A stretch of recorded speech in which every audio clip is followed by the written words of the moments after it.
The worst investment I ever made. When I was about 11, I made the worst investment of my childhood. I tried to keep a goat. We had plenty of animals on the ranch. Cows, horses, chickens, but goats? Goats were chaos with hooves. Still, for some reason, I got it in my head that I could raise one, train it, maybe breed her and sell baby goats at the county fair. Turn a profit. I even sketched out a whole plan in my school notebook, like I was some mini magnate of the livestock futures market. Her name was Lucy. I found an old busted wire pen behind the barn and spent 2 weekends fixing it up. Hammered the posts straight, tightened the fencing, laid down straw like it was luxury bedding. It wasn't exactly Fort Knox, but I was proud of it. But I was terrified she'd run away. Every night I checked that fence. 3 times, then 4, then 5. I'd sneak out in my boots and pajamas, flashlight shaking, convinced she was halfway to the next county. I barely slept. I couldn't enjoy her being there because I was so busy trying not to lose her. 2 weeks in, she did exactly what I feared.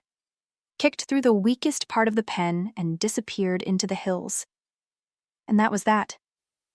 To this day, my brother calls that pen Claire's retirement plan. Years later, when I started trading, I didn't expect Lucy to follow me into the market. But she did. In a way I didn't see coming. Because fear and greed, they're not just emotions. They're fuel, and sometimes that fuel sends you straight off a cliff. Fear makes you sell too early. Greed makes you stay too long. One whispers, "Get out," the other says, "Wait," and both will make you miserable if you don't learn to recognize them. When I first started trading, I thought I could logic my way out of emotion. Read enough books, backtest enough setups, and I'd be bulletproof. Rational, immune, spoiler. I was not immune.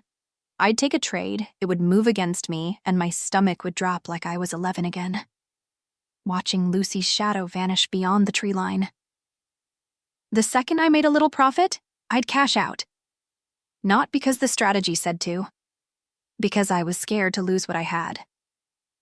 And when a trade started working, that greedy little voice kicked in. Hold it. Wait. Wait a little longer. You can guess how that ended. Lan Turner, our resident trading Zen master, told me something that stuck. Fear protects your money, greed spends it, but neither one of them knows your plan. He told me to stop treating emotions like enemies. Start treating them like weather reports. You don't curse the rain. You bring an umbrella. You don't argue with a heat wave. You hydrate. You plan. Same in trading. Fear isn't bad. It's information. Greed isn't evil. It's desire. But if you let them drive, you're not trading. You're reacting. Now, when I feel it, that tingle in my fingers, the tight chest, the excited flutter, I pause. Breathe. Check the plan. Did I set my risk? Did I define my target? Am I managing this trade, or is this trade managing me? Most of the time, I know the answer. Here's the part I didn't expect. Fear and greed show up everywhere, not just in trading. Fear whispers, "You're not good enough. Don't apply for that job. Don't launch that project. Don't tell him how you feel." Greed whispers, "Take more. Push harder. Be bigger, louder, richer, better." They show up when I second-guess this podcast. They show up when I hesitate in a meeting. They even show up when I'm staring at a pair of shoes I don't need but suddenly feel like I deserve. And just like with trading, the goal isn't to silence them, it's to notice them. Because that's where power lives.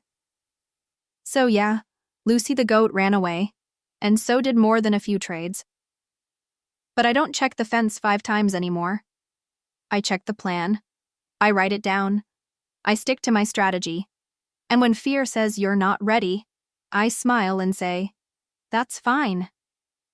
I don't need to be fearless. I just need to show up. When greed says, this could be big, I smile and say, cool, let's see what the plan says. Because it's not about never feeling fear or greed.